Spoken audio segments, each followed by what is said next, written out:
With Arsenal being involved in a title race, experienced players and players in their prime are a must, not only to get over the line but to sustain the level of performance.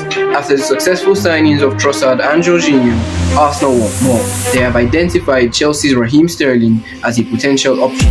Today we will take a look at the transfer. We will also get a predicted lineup for Arsenal's massive game against Everton. Yo guys, it is your boy T19 back with another video, and today we have a lot to discuss. Transfers here and there, predicted lineup, there's a massive game tomorrow. So if you are excited, drop a like on the video, subscribe to the channel if you are new, as we are charging towards 500 subscribers. Now let's get into the Arsenal transfer news. According to Graham Bailey, Mikel Arteta is interested in a reunion with Raheem Sterling. Arteta is a huge fan of Sterling and would be interested in lodging a bid if he became available this summer. Since this news broke out, there have been a lot of people who have been quite skeptical, but personally I kind of understand this move, to an extent at least. We are in a title race, we are challenging for a title, we are going toe to toe with one of the best teams, one of the most consistent teams in all of Europe. So you are going to need experienced players to take you through, to pull you through in tough moments. Yes, having a young squad is all exciting and fun, but you also need those experienced players who can provide the leadership quality. They can use their experience to sort of get you over the line. And that is what Arsenal are trying to do. Just take a look at the signings of Jorginho and Trossard. I think there was a time during the January transfer window where Arteta was like, it's not all about signing 21-year-olds, 19-year-olds, young and exciting players. That is very good, but sometimes you need to get experienced players to make the perfect mix, because when you're challenging for trophies, when you're trying to go toe-to-toe with one of the best teams in the world, you need players to pull you through. And the reason Trossard and Jorginho have been so successful is not only down to the powers and the technical ability of the players, it's the fact that they've been able to come into this team and make an instant impact. Why has that happened? It's because they've played in the Premier League, they are Premier League proven, and those are the type of players we need to sign now. We need players who are in their prime, players who will come into the team and do a job. No need for adaptation, no time taking. We can also focus on the youth, but you need the perfect mix of youth and experience to do big things in football. In terms of Sterling himself, yes, he has had a drop of form since signing for Chelsea in the summer, but for me that is not down to the player, that is more down to the system. You look at Chelsea, they have no attacking system. It's no secret that Potter has no philosophy for the club whatsoever. It might just be at the moment, but the player is playing in the moment, and right now I don't think they have the right coaching, I don't think they have the proper instructions to go out and thrive. And as an attacker, you have to be unpredictable, but in a system where the whole club doesn't know what they're doing, they look very clueless on the ball, it's very difficult for a forward like Sterling, who's very technical and very pacey, to thrive. Arteta has worked with Sterling before, and you've seen the job he did with other wingers like Sane, Saka, Martinelli, even Sterling himself while they were at Man City. Now, of course, Chelsea only signed Sterling in the summer, but you know how Chelsea are. They are not a well-run club. They've signed other players. They signed Mudryk, they signed Noni Madueke, so those are a lot of wide forwards to play in that team. Sterling is not going to get game time. He's got to accept it, and if Arsenal wants him, I think it's the perfect move for the player. But if it was down to you guys, let me know down in the comments below. For the price of probably around 30 to 40 million pounds, would you be bringing Raheem Sterling to the Emirates Stadium?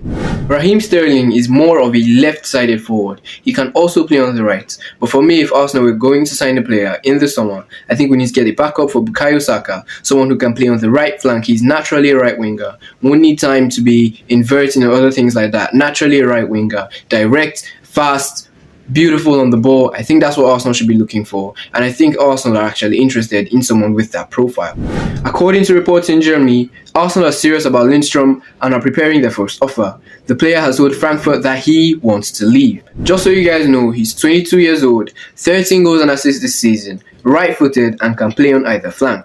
So I'm going to be brutally honest with you guys, I've only watched about 6 Bundesliga games this season, and I've not seen Lindstrom play. But from the YouTube compilations, he looks like a very explosive player, very good at carrying the ball forward, and almost reminds me of Jack Grealish. But without the diving and the annoying tendencies, he looks like a player who's very balanced, he can drive, he can take a man, and he looks like a player who will fit into the Arteta system. But one obvious problem, of course, is his physicality. Does he have the physical presence to be able to impose himself in the Premier League? We will have to wait and see. But for now, for the price of around 40 to 50 million pounds, probably not up to 50 million pounds, for let's say around 40 million pounds, would you be bringing Jasper Lundstrom to the Emirates Stadium? Moving on to Arsenal versus Everton. This is Arsenal's game in hand. This is Arsenal's chance to go 5 points clear of Man City and shut the rest of the league up. But right now, we need to look at the team news, and I think we have some very, very exciting news. Thomas Partey returns to the side. He's now fully fit, he's back, he's played the game, and he's now ready to go again. But you also have Gabriel Jesus, who Arsenal expect to return around 19th of March, before the international break, and he might even play some under 21 games to boost his fitness as well. Now that is massive news. Gabriel Jesus could be back for our game against Crystal Palace. If you are excited to see Gabriel Jesus, we might have to wait a little bit. It's a knee injury. Arteta has said it many times. We're going to wait for the player to recover. But there's no doubt when he returns to the side, teams will be able to bully Arsenal, will be able to transition properly, will play more fluid in terms of the final third. And I am so excited to have Gabriel Jesus back. Now we have to move to the tactics, how I think this game is going to go, how I think Arsenal needs to set up to finally get a win against Sean Dyche's Everton, go 5 points clear, and resume our very, very crucial title charge. We've played Everton before, we've seen how they can play. They are not that good on the ball, but where they can kill you is in transition. With those wingers stretching the fullbacks, they're going to try and create open spaces for their midfield to run into. Another thing they're going to try and do, they're going to play a deep block. They're going to make it a very physical game with players like Ghana Gay, Amadou Onana, Idrissa Gay, and potentially even James Tarkowski. They are going to try and hurt Arsenal. I think they're going to double up on the wingers as well. So in this game, I think Arsenal should prioritize ball security. We should be able to make our passes, make decisions quickly. We can't take too long because there's not enough time in that midfield tomorrow. Arsenal are going to have to be very decisive. They're going to have to transition with bite, and Arsenal are going to have to kill the game off when the opportunity comes. So my lineup, here it goes. Aaron Ramsdale in goal, Gabriel and Saliba as the centre-backs, Zinchenko and White as full-backs, Thomas Partey as the 6, Odegaard and Xhaka completing the midfield, Trossard starts up front with Martinelli and Saka as the wingers. Yes, in my head, as the fantasy manager, I have made one change to the team which started against Leicester, and that is the incoming of Thomas Partey. Make no mistake, I absolutely love Jorginho, and I think he has been class in signing, but I think Thomas Partey is a different level. Thomas Partey is a midfield controller, and in a physical game, I think we should be able to play Thomas Partey because not only does he have the frame, but he also has the range of passing. Jorginho has been excellent. He has put in some monster classes of performance, but I think now that Thomas Partey is fully back, this is a game in hand, our chance to go 5 points clear. I honestly think we should just put out our strongest 11, blow them away, and win the game. I've also decided to start Trossard as a 9. I think this is a no-brainer. Eddie has been wonderful. I appreciate what he has done. He has scored some very important goals, but Trossard makes the attack look so much more fluid. You could see against Leicester, his rotations with Martinelli, also bringing out the best in Martinelli as well.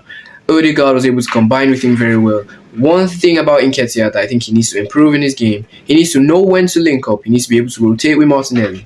There's a lot of things relying on the Arsenal number 9. I think Trossard is actually the perfect fit to replace Gabriel Jesus. So playing Trossard in that sort of false 9 role, not only does he have the ability to combine with teammates, but he also has that devastating ball striking. His goal that was ruled out, I think that was the cleanest way you can catch that ball in that moment. The defenders are running at him, he doesn't rush his shots, calmly hits the ball, curls it into the top corner. And of course, VAR are going to chalk it off, but that's not what we're talking about today. For me, I think Trossard should be starting game after game as a number 9. But of course, that is just my opinion. Let me know what changes you will make to my predicted 11 down in the comments below, and let's have a discussion. Yes, ladies and gentlemen, we have come to the end of this video, and if you have enjoyed it, drop a like on the video, subscribe to the channel if you are new. Arsenal play tomorrow. It's going to be a beautiful day. Hopefully we can bring the 3 points, and I'll see you guys in the next one.